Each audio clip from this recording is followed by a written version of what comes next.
Okay, today's video is just showing you again how to graph a piecewise function, except today we're going to add in two new types of functions.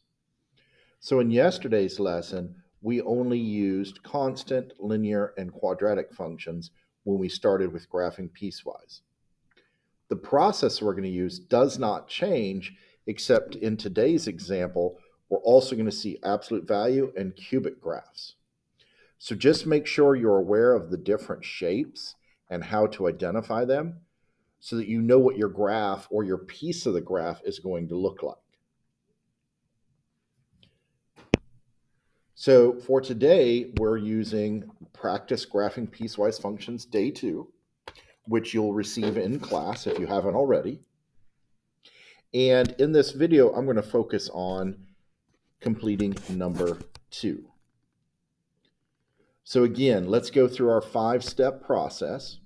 When I'm asked to graph a piecewise function, the first thing I need to do is identify how many pieces it has. And in this case, this one has 2 pieces. We've got one piece here and a second piece here. So the pieces really are just the number of equations with subdomains. And as I did yesterday, I'm going to go ahead and highlight these. All right, just to make it easier for people to associate with what part goes with which. So I've got 2 pieces, which means I'm going to need 2 tables. So now I'm going to go ahead and draw 2 XY tables. Let's make that a little bit wider than that. So we're going to draw 2 XY tables, one for each piece. And then we need to decide upon some X values. So let me go ahead and label this. I'm going to have X and Y. X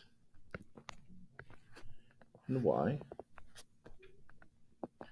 And again, I'm going to go ahead and highlight the tables so they correspond to my pieces.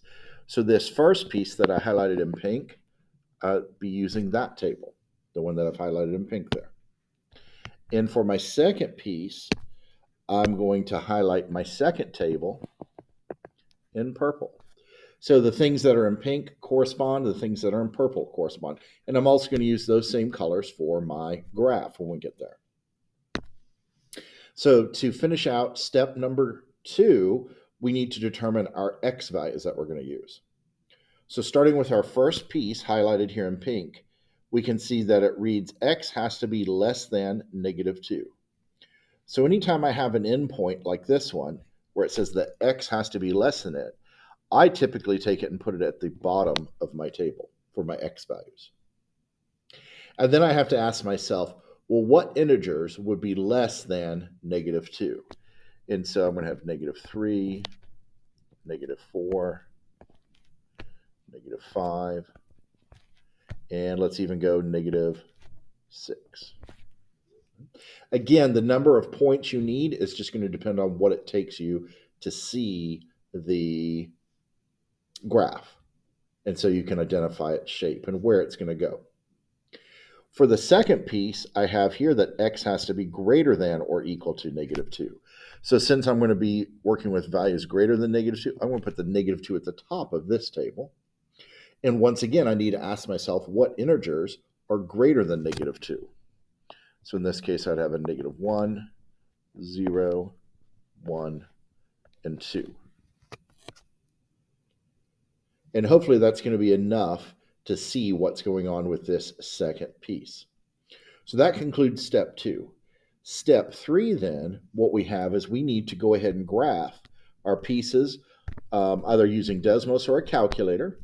And I'm going to use Desmos in this video because I think that's most students' preference. So I'm going to graph that first piece, and that was the quantity X plus 3 cubed. Okay, the quantity X plus 3 cubed. The second piece was just the opposite of the absolute value of X, or some of you might read it as the negative absolute value of X. now I have my two pieces in Desmos. I need to go ahead and create tables of values for them. So remember, I click on the gear and I click on the table.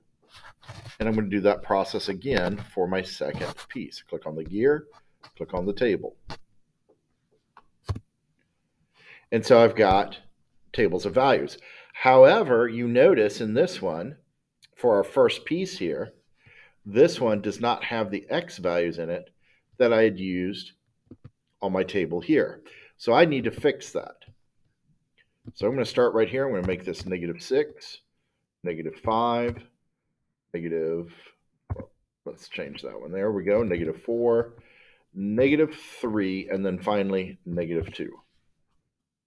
All right. So those are the points I'm going to look at using. And then in my second piece, these are the X values I used. I used -2, -1, 0, 1, and 2. So there's nothing to adjust here in this second piece. I have my Y values. So now what I'm going to do is I'm going to take these Y values, I'm going to copy them over to my paper. So here when I had -6, my Y value was going to be -27, which we won't be able to graph, and that's okay. And then I have -8. At -5, it's -8. At -4, -1. At -3, it's 0. And at -2, it's +1. And so those are my Y values for my first piece. Now I'm going to go back to Desmos. I'm going to look at my Y values for my second piece. And I can see that I have -2, -1, 0, -1, -2. So I'm going to write those in. So -2, -1, 0, -1, -2. So that's step 3, determining the Y values that go with the X values that we picked in step 2. Now for step 4, what I need to do is determine where these endpoints are and what kind of point I'll use to represent them. So for my first piece here in pink, I have that X has to be less than -2. So since it has to be strictly less than, at -2 for this first piece, we're going to use an open circle.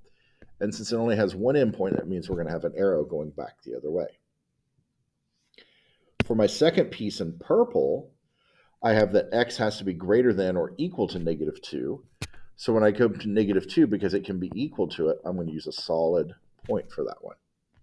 And since it only has one endpoint, the other end will be an arrow. And that's step 4, just determining whether I need an open or closed circle.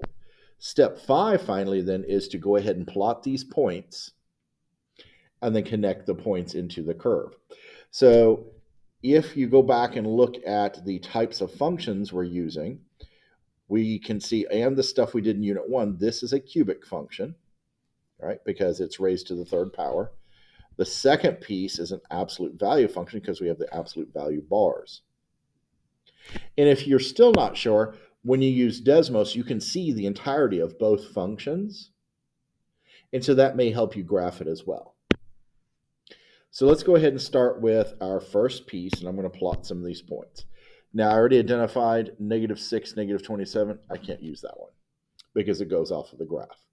However, the second one I can use, -5, -8, because my graph goes down to -8. So I have -5, -8. I've got a point right there. I have -4, -1. So I've also got a point there. I have -3, 0.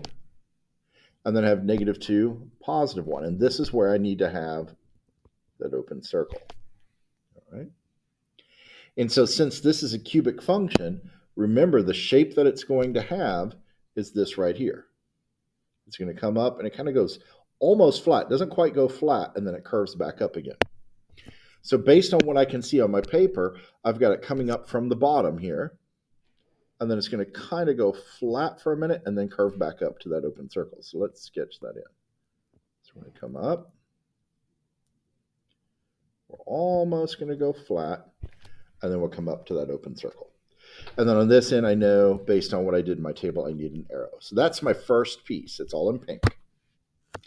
So now I just need to graph my second piece, which is in purple. All right. My second piece here starts at -2, -2, and it needs to have a solid point. because I figured that out earlier, because it can be greater than or equal to -2. Then I have -1, -1. I have 0, 0. And then I have 1, -1. And then 2, -2. And looking at this function in piece 2, we hopefully can recognize that it's an absolute value, which is in the shape of a V. Mine happens to be turned upside down because of this reflection over the x-axis here. That's what the negative in the front's doing.